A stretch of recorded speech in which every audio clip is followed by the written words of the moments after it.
Hi everyone, I just wanted to take you around and show you a few things that we are doing in order to prepare ourselves for our eventual move. We want to, as you guys, some of you know, that's been following me, we want to live a more self-sustaining lifestyle. Won't go as far, as this is be homesteading.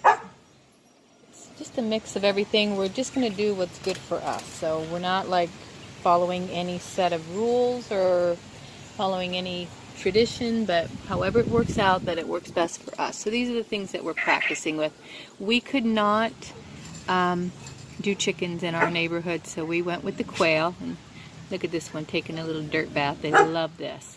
Now these chickens I think they turned 4 weeks old on the 11th, and they have grown gigantically. Not only that, they take a lot of feed.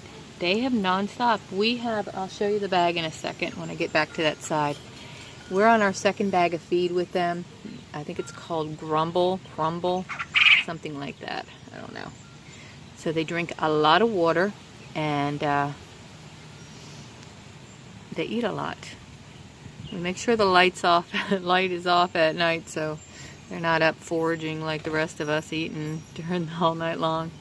So this is what we did for them, and we kind of like it. We threw some, if you see that green on the ground, it's bird seed that we threw on there, so it would pop up. We like to do that. It's good for wild animals and stuff, so we figured they would like it. We used to just have a little area, and we would throw bird seed, and for it to just grow things for the bees and the birds and everything like that. So these guys seem to like it. We like them on the ground. They can climb up on these pieces of wood, which they are learning how to do. They're doing pretty good. We don't know whether quail will be what we do. My husband and I and my daughter Drew we know we want to do basically we have the same plan and goals. How we get there is a little differently, and how we sustain ourselves, I guess, financially once we're there. My husband's thinking he wants to be a chicken farmer, but I'm open to, let's see where life takes us, and we'll figure it out there, because we don't even know where we're going. So we're just practicing and figuring out. So we'll see how these guys work. We're going to use them as egg layers mainly. We may eat a few.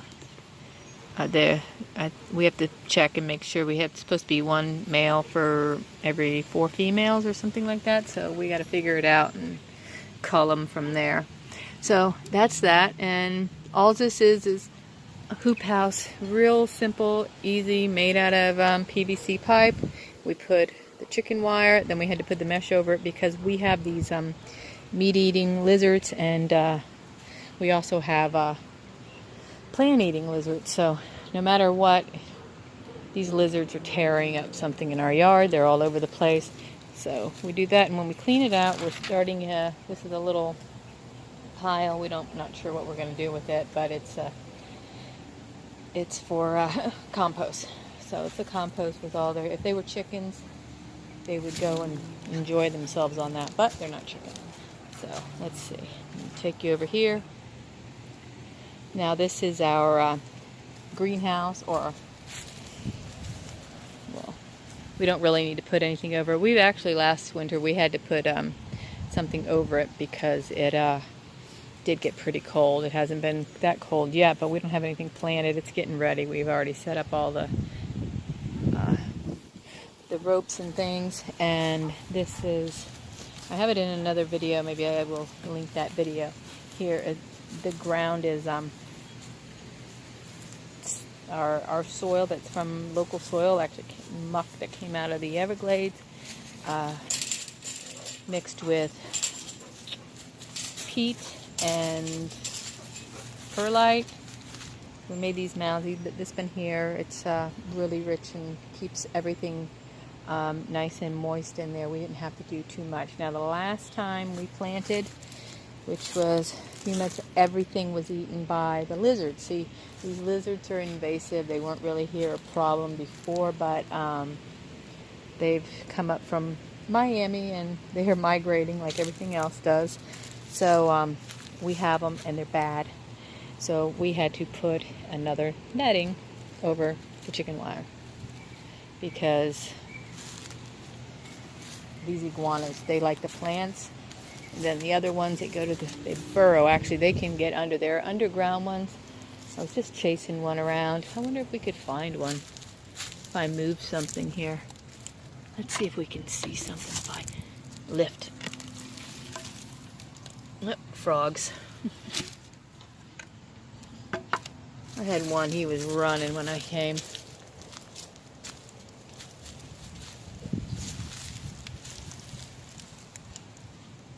No, I don't see him. So the other thing we wanted to show you is the pond.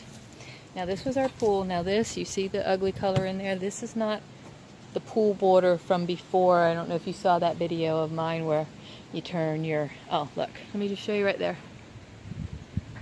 Can you see it? Here's one of the iguanas. And he likes to hang out way up here, right above the pool. And he goes to the bathroom in the pool every day. Well, at the pond.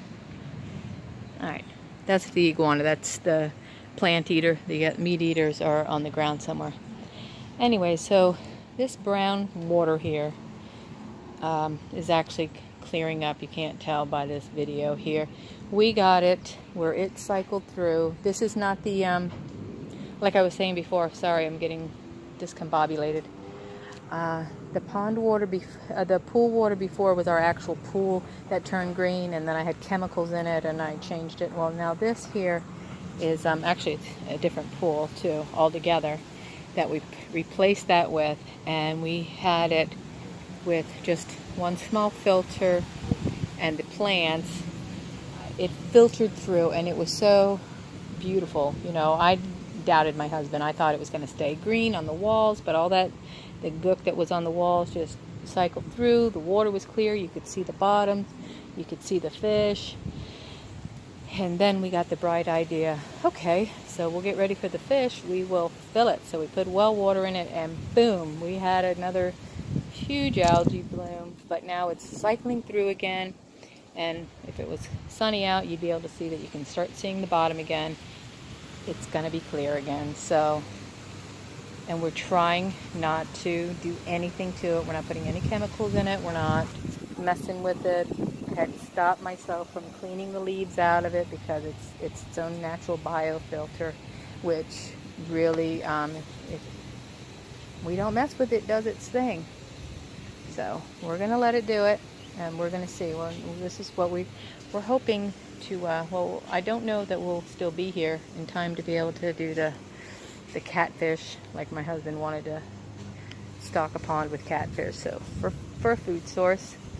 And I thought tilapia, we will figure it out. So wherever we go, we wanted to just make sure that we could have a pond. We didn't want to have to like live on chicken, live on quail, whatever, live on eggs. So we'll have money too. We can go to the grocery store. We're not, but we want to see how much we can do on our own. See, that's our whole purpose. We're not trying to, you know, change the world. We just want to change as much for ourselves and see what we can do. So if we can live off the land more ourselves, then that will be wonderful, because, you know, everybody has this problem with, oh, why do you kill animals if you can go to the grocery store, which is, you know, I'm all for the grocery store, and that's how I want to eat most of my stuff, especially if it's cow. But, you know, we know that the animals aren't suffering. We know what's being put into them. So either way, there's a life taken for us to, if we're meat eaters, to eat. And so at least I know that we are giving these animals a good life and treating them with respect and thanking them for what they provide for us. So until we can figure out we don't need food, then you know, animals are unfortunately what we eat.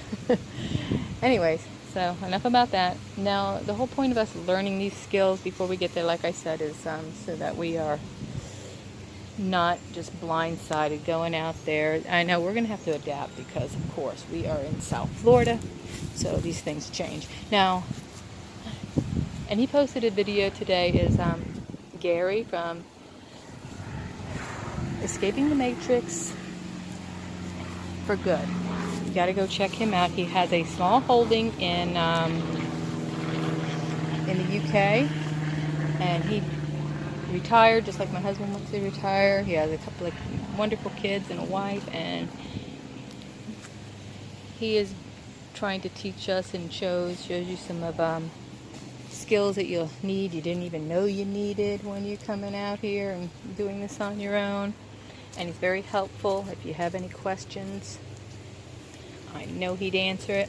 Now this back here, this used to be our butterfly garden. Basically, we threw things here so the bees had a place to hang out, and a mouse, a possum, whatever we want to do in this little yard here. And over here these are sprouts. I don't know if it's radishes or what, but I have these things for the microgreens, and I had a bag that ripped, so I threw them out here so they would grow, and the animals seemed to like it. And the lizards ate. We had the squash and stuff, but of course every time there's a bloom the lizards ate it. But we keep this, is just piled on here. It's growing nicely. The soil, sorry, because this whole yard is just sandy. Now this here is our I need to stir it up. It's our tea. This is organic. Gosh, my brain is not working. It's fertilizer, but you make it with, you do a little water in your yard clippings, your food clippings. Try not to put anything sugar in it, or it makes gives it like a fermenting smell. So this really doesn't have any smell anymore, but it looks disgusting. But the plants love it. And this, is frog. Oh, poor frog. I don't think I knocked him in. Anyways, this is our rain catch, and we water the plants with this, so that's nice. We have a little thing that sits here, and we pump and it sprays the water. I don't know if there's a video of Drew doing that, I think last year. Hold on one. Here's another thing we're getting ourselves familiar with, and that is a solar panel. So we're doing the solar panel and trying to figure out, the batteries, how to run it and stuff like that. My husband does this part of it, and this is just a 100-watt one. I think it's a Renogy. I don't know if this one's the Renogy or what. I know our neighbor gave him one and I bought him one, but I think the ones I bought were Renogy. Anyway, so let me show you the rest of it. In here is our nursery for our plants.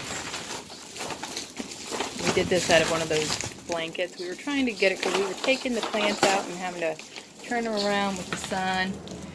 So they're doing good. We didn't plant a lot, like we don't have that much time, but they're doing well. Not everything has popped up yet, but we're happy so far. And I can't tell you how this stuff works, but this is part of the solar system here. We've got the light down here for that one. That's the battery system. I know I'm supposed to turn it off later. That's all I know. I'm going to have to learn all this, but that's it for now. But this thing works out great. It does the reflection, and that blocks the wind and still filters through some sun, so they're not getting the harshness that we can get here in Florida. Not that you can tell right now because it's just overcast. So hold on one second. I'm going to show you the food for the chickens, or quail, sorry. So this is the size bag. These chickens, or quail, are only 4 weeks old. I've gone through 2 of these.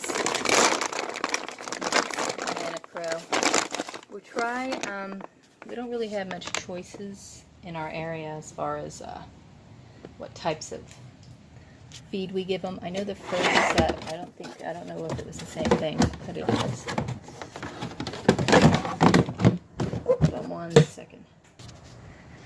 I know the first set was called Grumble or something like that. Grumble or Crumble? Anyways, so we're not exact. We try to be as organic as possible. We don't add chemicals. If I need to, like these trees here, these are called pond apples or alligator apples. They produce an apple. They're great for on the shorelines for their roots. So they have them on the canals and like that. They call them alligator apples because the alligators eat them.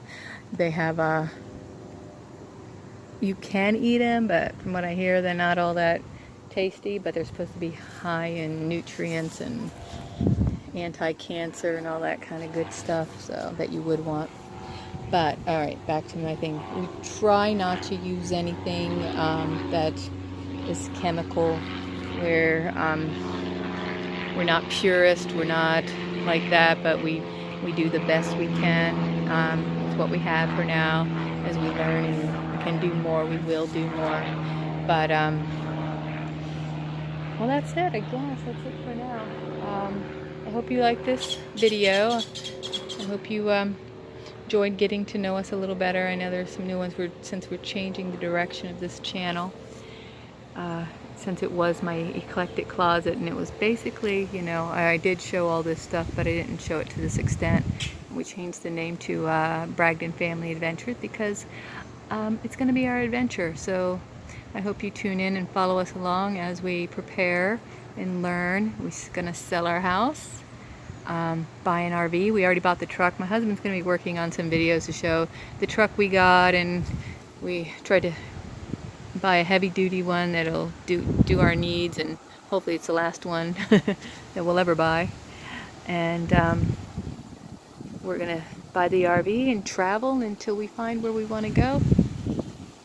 I'm thinking the mountains in North Carolina, but we don't have any really set place. We're just hoping that we'll figure it out during the summer. We're gonna visit the parks and just have a good time with our daughter. And next year we'll let her do virtual school, and just to see, you know, since we're not going to be settled anywhere, see how we like it, see how she likes it. Not once we're settled, there she goes. She's can go into a school. Anyways, like I said, thank you for watching. Like, share, and subscribe. And if you have any advice for us, or please leave it in the comments. All right, everybody, take care. Bye.